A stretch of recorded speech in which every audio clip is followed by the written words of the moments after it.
I'm joined here on stage with Ambassador Yael Ravia-Zadok, who's the Deputy Director General of the Israeli Foreign Ministry and Head of Economic Affairs Division, and with Peleg, Director of the Middle East Economic Department.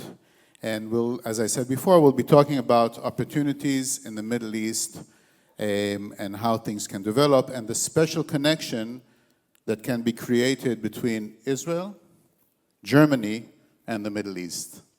And I would like to start with you, Ambassador Ravia-Zadok.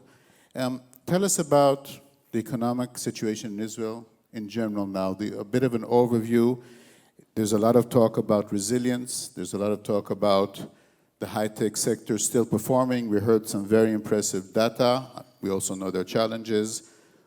How do you see it all from your perspective? So first, hello, I'm very glad to be here, and thank you for organizing this wonderful conference. And I would like to acknowledge the presence of our Consul General, Talia Lado. We went through a tough year and a half, but the Israeli economy is resilient, is strong. Airlines are back, flying back into Israel. We see increase in number of tourists, slowly, but hopefully surely.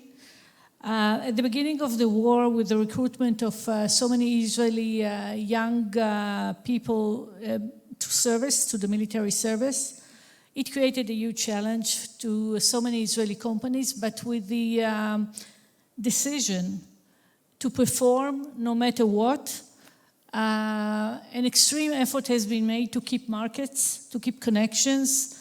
We made a decision, the Ministry of Foreign Affairs, together with the Ministry of Economy, to be present everywhere in every international conference and to continue to convey what we know, which is a know-how, technology, doing good wherever we can, and strengthening the connection with relevant markets.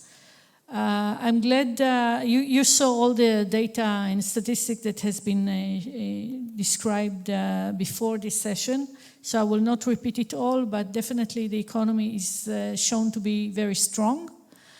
And I think we learn so many important lessons about how to perform in time of war, how to keep the market moving on.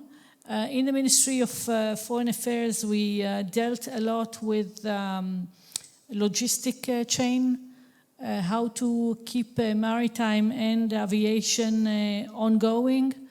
And one of the assets I think we bring to the table these days is that we are glad to share with allies best practices of how to keep the economy going. We all live in a world where there is a technological race, but also very basic questions of defense are back to the table, and not only in Israel. So I think when we build alliances, when we build connections with partners, we need to think with whom we want to partner. And when it comes to technological race, first, Israel has been described here really has unique capabilities when it comes to innovation, and the very fact that we have more than 500 multinational companies that have a base in R&D centers in Israel speaks for itself. But I think Israel and Germany, when we have common values and shared concerns and history of collaboration, and it goes to not only innovation, when it comes to energy and climate and defense, and very strong political alliance, we should build more, we should do more, we should invest in expanding this level of collaboration. And there is a lot that still can be done. When we have our frameworks of collaboration, government to government, I can think of a few examples. One is our collaboration in Horizon Europe, which is the flagship of research and development globally. And Israel and Germany partner. Germany is our greatest partner in Horizon Europe. It's a great platform for funding, for joint research and development, even in the most advanced technologies. Another area of collaboration is energy. We established a few years ago a framework of collaboration between our ministries, our Ministry of Energy, your Ministry of Economy and Climate, and with the German Ministry of Interior and DENA. We have 4 working groups that deal with renewable energies, how to have cyber protection for critical infrastructure, and so on and so forth. We are inspired by your knowledge, and I hope that you're inspired by our knowledge too. We have a dynamic exchange of delegations. These days we have a big German delegation visiting CyberTech, a very large cyber conference in Israel where a lot of technology and also policy and know-how are being shared. Last week we have a delegation chaired by the Israel Head of Innovation Authority visiting Berlin with R&D agencies, and so on and so forth. Very interesting. I've known Yael for many, many years. We studied Judaism together. But when I asked Yael, who should we bring to speak about the Abraham Accords and new opportunities in the Middle East, the name Ran Peleg came up immediately. So Ran, I want to ask you, with everything going on, the war, the Houthim, the difficulties in the Middle East, it will come up in a second, his presentation. Tell us a bit about the situation, the circumstances, and the opportunities, which apparently are still there.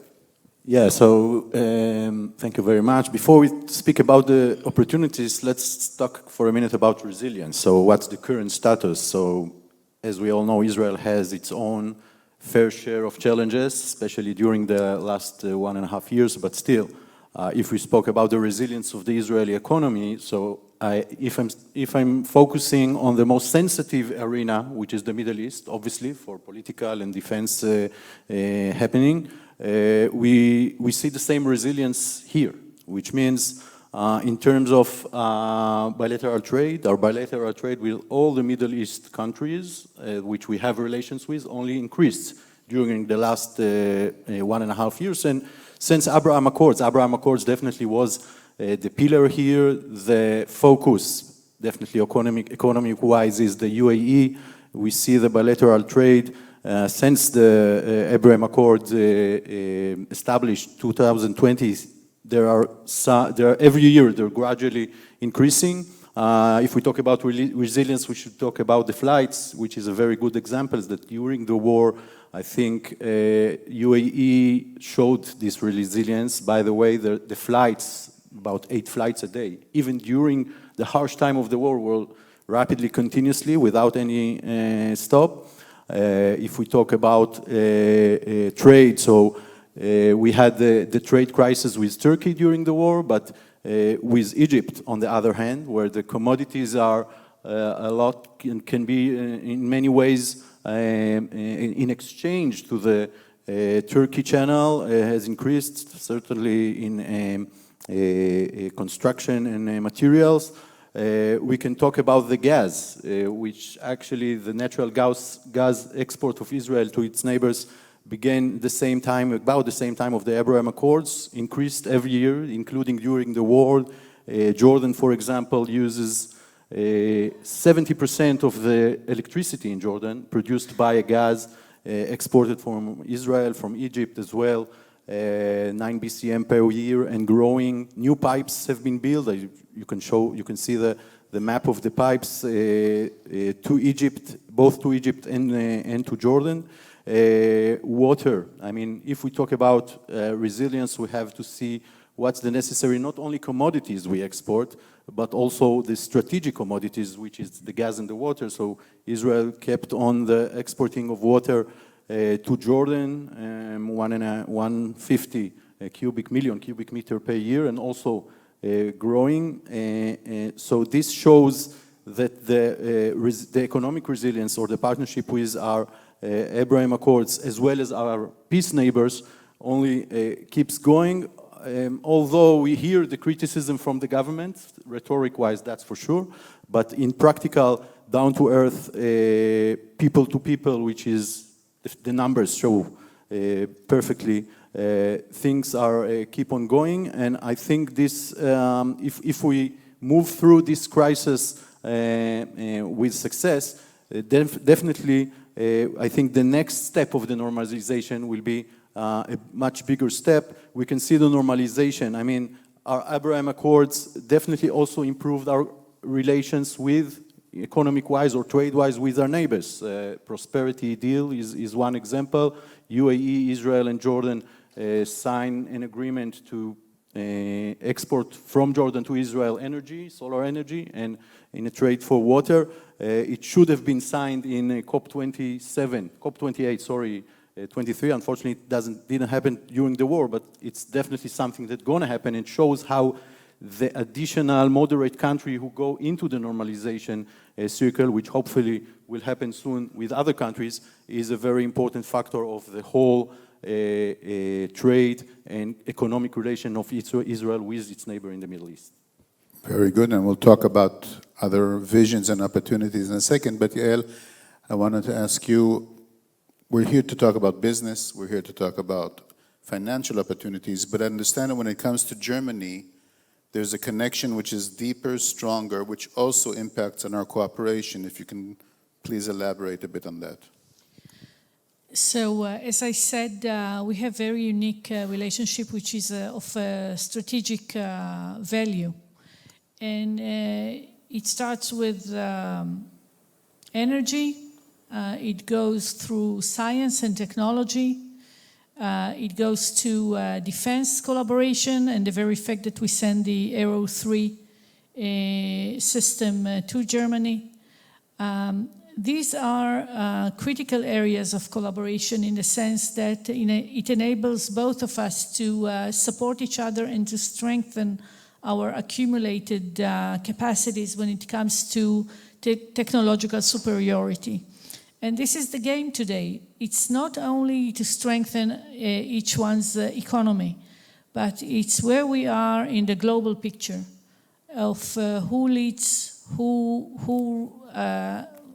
is the first or second on the top of the list of technological capabilities. And if I would go back to your first question about resilience, the very fact that we have a technology that enables us to maintain normal living. I will share with you a story that a foreign diplomat and a foreign ambassador in Israel told me. His wife was afraid to visit Israel at the beginning of the war. And then he told her, come once. So she came, and she saw Tel Aviv, restaurants are full, Herzliya, many people on the street. I mean, like a normal living. And then next time when they met with friends from their own country, and she told them, come and visit, and they were concerned, she said, but we have Iron Dome. So we maintain normal living, and I think this, it's not a secret, but this capacity is something that we strongly want to share with our friends, including Germany. And the very fact that we are here today with 20 Israeli startups and meeting with your ecosystem is a great opportunity to learn more, to invest rightly with partners that you trust, partners that share not only the same concerns, but the same principles, the same values, the same priorities. And yes, we need to strengthen each other in order to be on the right side of history, in the right side of the global new architecture of capabilities and technological advantage. And you do it through that kind of collaboration too, not only with government-to-government agreements. So I'm very glad to take part in this opportunity, and together with our Consul General and local representatives, we discuss. When you sit here, we held some meetings in order to discuss how to take this joint interest, joint curiosity, and political will into actions that would keep our ecosystems closer and would ensure our people's their own security, perseverance, resilience. But I want to say something else. I think we who hold technological capabilities, we have global responsibilities. And there is room for collaboration, Israeli-German collaboration, far beyond our two countries. We can collaborate in places that need this technology and has no access to. And this is relied on SDGs and ESG values that we need to do good for this world to be a better one, to provide food security and water security and cyber security to other places. I think this is a common obligation. And the more we collaborate, the more we can do good far beyond our own nations. Indeed. Ran, we're talking about collaboration in the region. I understand there are 4 letters, IMEC, which represent a great opportunity. If you can tell us a bit about that vision and maybe include in that where Germany fits into this vision.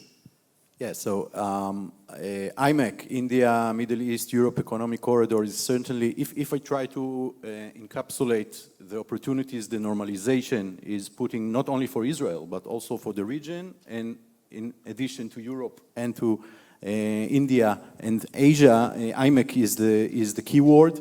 The G20 in Delhi, September 23, MOU, that was signed, unfortunately, about 2 weeks before the 7th of October started, so maybe the echo wasn't as big as it should be, but this is a milestone for us because 8 countries, including Germany, including the EU, including Saudi Arabia, state leaders, not only ministers, signed this MOU.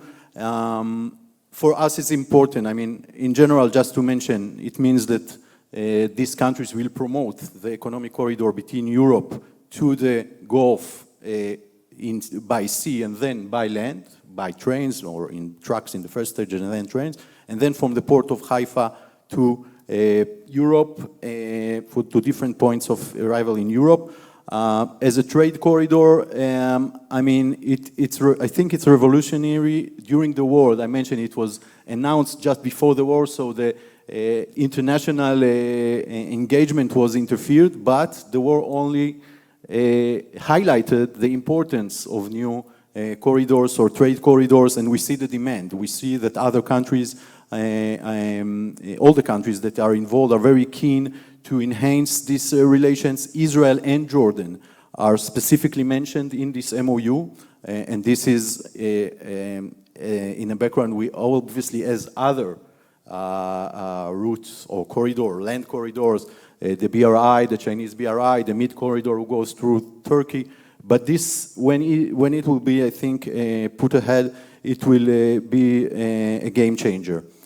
So this is, I mean, first of all, the general idea. We saw the reaffirming of this initiation in Trump-Modi declaration about a month ago. IMEC was specifically mentioned there as one of the key projects of the new regime, the new US regime. And we know that infrastructure-wise, most of the infrastructure are already laid down in terms of transportation. We see the map of the trains in the Gulf. Saudi Arabia almost completed, UAE completely finished. We have a gap in Jordan, which is a challenge for all of us, I mean, and also for the other countries, including Germany, obviously this will need investment, this will need infrastructures, and to the port of Haifa, and from there to the rest of Europe. The next step is definitely should be the establishment of steering committees from all 8 countries, including, we hope so, including Israel and Jordan, in order to facilitate and fast forward. Another thing this MOU mentioned, or this endeavor, is not only transportation, but also energy, which means green hydrogen, electric grid, as well as communication. And this highlights a lot of Israeli relative advantages that could be put on the way. I mean, not as the other routes I mentioned before, the BRI, etc. The highlight here is not only infrastructure, it's also technology. And that's where Israel is get to the point. I think that's where Israel and Germany potential to be relevant and more relevant to this cooperation is also, very, very much relevant. I'm not a big expert of Israel-Germany. That's the field of our excellent Consul General and Ambassador Yael, but I did highlight 4 points that I think that this cooperation could lead to. First one is on the political or international arena, which is actually the support of the establishment of the IMEC Steering Committee, which I mentioned before. Obviously, US has a very important role here as a mediator, but still Germany and the other involving country is very important for us, and include Israel and Jordan, which is the only 2 countries which are mentioning in this MOU, but not yet signed or a part, official part of the committee. The other one is the energy cooperation, which I think Ambassador Ravia already mentioned, the bilateral cooperation we have and the mechanism we have with Germany. This is a very good opportunity to us to put this cooperation on the map, literally on the map of the IMEC. For example, companies in Germany that have, like Siemens, I believe, that have cooperation in Dubai or in other places in the world.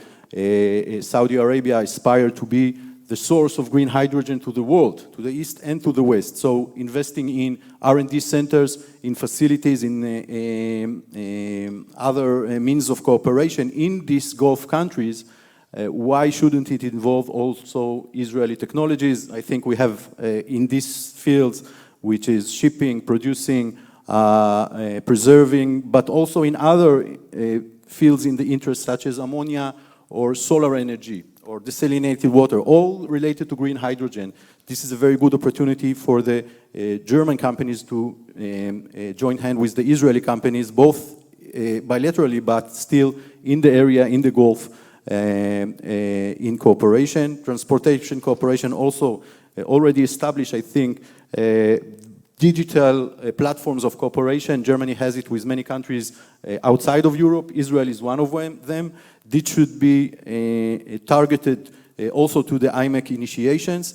And finally, the data and infrastructure security, which is also touching each and every one of the other points I mentioned. These routes, this infrastructure, the pipes, whether it's the pipes, whether it's the railways, they need security, cyber security, and both as well as physical security. And again, this is a field of Israel and Germany cooperation already started. A lot of touching point between the challenges and the means of addressing these challenges in data and infrastructure security as well can be achieved by the cooperation between Israel and Germany. Interesting. Ambassador Ravia, just to conclude our conversation, the Foreign Ministry is a partner in Restart Yael, and when we spoke before the conference, we talked about economic relations are also based on perception. And the entrepreneurs, the innovation are a very strong part of Israel's image in the world. How do you see it as part of this big effort to convince people that Israel is strong and can deliver on economic issues? The very fact that Israel, the number of Israeli startups per capita is an example of how we take a leading role in global innovation compared to the size of the population. The investment in R&D in Israel per capita is, I think, one of the largest, if not the largest, globally. The very fact that international companies, multinationals, are present in Israel in big numbers is another expression. And the very fact that Wiz was sold to Google with $32 billion, I mean, this is an amazing number. It tells a story. But we are a small country. We have so many challenges. Innovation is the engine of our economy. We need to diversify it. We need to build the right relations and the foundations of connections to our global partners. And this is an area of opportunity to both our industries, to both our ecosystems, to take this collaboration to new accomplishments, to new achievements, to new heights. The national challenges Israel faces, Germany faces, Europe faces in this area calls for building coalitions with your partners, with those who share same values. And as I said, there is a new global architecture that is being created in these very days. We need to collaborate with our partners, with our allies, and we are here to do so. And the very fact that we are here today, that you are here today, is just an expression of this strong commitment to collaborate, to find new opportunities. And I would like to take this opportunity to invite you all to visit us in Israel. To those who haven't done it till now, I mean, please come. We would love to see you. We would love to connect you to your potential partners. And together we are stronger. Together we are more prosperous. And we can make a difference in this world. תודה רבה רן, תודה רבה יעל. Thank you very much.